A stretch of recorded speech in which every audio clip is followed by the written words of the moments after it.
BPL শুরুর আগে রীতিমতো সার্কাস। মুখের সহজত হাসিটা রেখেই কথাটা বললেন হাবিবুল বাশার। চট্টগ্রাম রয়্যালসের কাছ থেকে বড় অঙ্কের টাকার প্রস্তাব পেয়েও মেন্টর হিসেবে দায়িত্ব নিতে রাজি হননি। এবারের বিপিএল এর টেকনিক্যাল কমিটির সদস্য হিসেবে নিজের কাজটা করবেন আর অবসর সময়টা গলফ খেলে কাটাবেন। বিপিএল এর সিলেট পর্ব নিয়ে হাবিবুলের পরিকল্পনা ছিল এরকমই, কিন্তু বিপিএল শুরুর একদিন আগে নিয়তি হাবিবুলকে সেই চট্টগ্রাম দলের টিম ডিরেক্টর বানিয়ে দিয়েছে। নাটকীয়তার শুরু আজ সকাল 10টায়। চট্টগ্রাম রয়্যালস স্বাগতিকরা আব্দুল কাইয়ুম ইমেইল বিসিবিকে জানান প্রত্যাশিত পৃষ্ঠপোষক না পাওয়ায় দলের মালিকানা ছেড়ে দিতে চান। ঘণ্টাখানেক পর বিসিবি সিদ্ধান্ত নেয় তারাই চট্টগ্রাম রয়্যালসের পরিচালনার দায়িত্ব নেবে। ক্রিকেটারদের আশ্বস্ত করা, চুক্তির কাগজ থাকলে তাদের দেওয়া হবে পুরো পারিশ্রমিক। এর আগেই বিপিএল টেকনিক্যাল কমিটি থেকে হাবিবুল বাশারকে পদত্যাগ করিয়ে চট্টগ্রামের টিম ডিরেক্টর বানিয়েছে বিসিবি।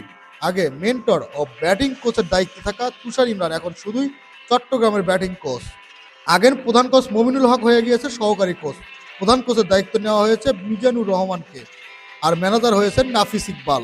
সকলকে অভূতপূর্ব এই ঘটনার রেশ থাকতে থাকতে দুপুরে হঠাৎ সেনজিতে চড়ে বসেন নোয়াখালী এক্সপ্রেসের প্রধান কোচ খালেদ মাহমুদ। টিম বাসে করে মাঠে আসার আধা ঘন্টার মধ্যে কেন তিনি সেনজি করে চলে গেলেন উত্তর খুঁজতে গিয়ে জানা গেল অনুশীলনে আসার পর নাকি মাত্র 3টি বল দেওয়া হয় সহকারী কোচ তালহা জুবায়েরকে।